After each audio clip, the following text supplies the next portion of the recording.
వరంగల్లో వరద ప్రభావిత బాధితులకు ప్రభుత్వం ఆర్థిక సాయం ఇవ్వనుంది. 10 రోజుల్లో 15 కోట్ల నిధులు తీసుకొచ్చామని నాయని రాజేంద్ర రెడ్డి తెలిపారు. ఒక్కో ఇంటికి నేరుగా 15,000 చొప్పున ఇవ్వబోతున్నామన్నారు. గతంలో మాట ఇచ్చి తప్పిన నాయకులు ఇప్పుడు విమర్శలు చేస్తున్నారని, కవిత నిలబడి మాట్లాడిన బ్రిడ్జి కూడా తాము కట్టించిందే అన్నారు.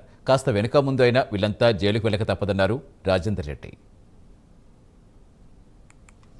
జరిగిన భారీ నష్టం వలన 11 రోజుల లోపటనే ముఖ్యమంత్రి గారు వర్షం పడ్డ తెల్లారి రావటం జరిగింది.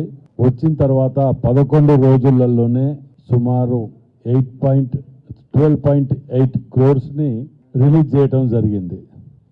అంటే మా చిత్తశుద్ధి ఏంటిది అనేది మేము జీవో వచ్చిన తర్వాత కూడా ఇది చెప్పాలనో పెట్టాలనో ఆలోచన లేదు. ఎందుకంటే ఇది అత్యవసరంగా చేయవలసిన పనులు చేయాలనే ఆలోచన ఉంటుంది. కానీ కొందరు వీటి మీద కూడా దుష్ప్రచారాలు చేసుకుంటూ 15 రోజులైంది ముఖ్యమంత్రి వచ్చి, 10 రోజులైంది, ఎన్ని రోజులు వచ్చిందో కూడా తెలియని ఏదో వాళ్ళు మాట్లాడుతున్నారు దీని మీద.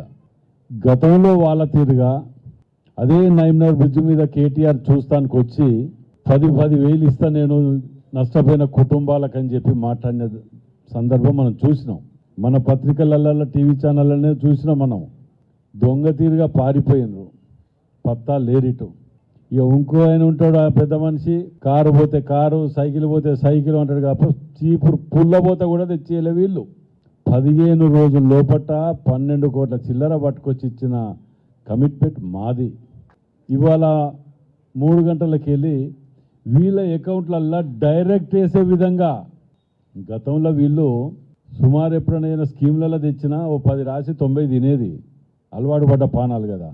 కానీ మేము లబ్ధిదారులని సెలెక్ట్ చేయడానికే మనకు వారం 10 రోజులు పడుతుంది. 11వ రోజు మేము జీవో తీసుకొచ్చినామంటేనే అర్థం చేసుకోవాలి. అది కూడా ఫుల్ ఫ్లెడ్జ్ ఇన్ఫర్మేషన్ తోటి వాళ్ళ అకౌంట్లోకి డైరెక్ట్ ట్రెజరీకి వెళ్ళి డబ్బులు పోయే విధంగా, అంటే మేము ఎంత ట్రాన్స్పరెంట్గా ఉన్నామనేది గమనించాలి.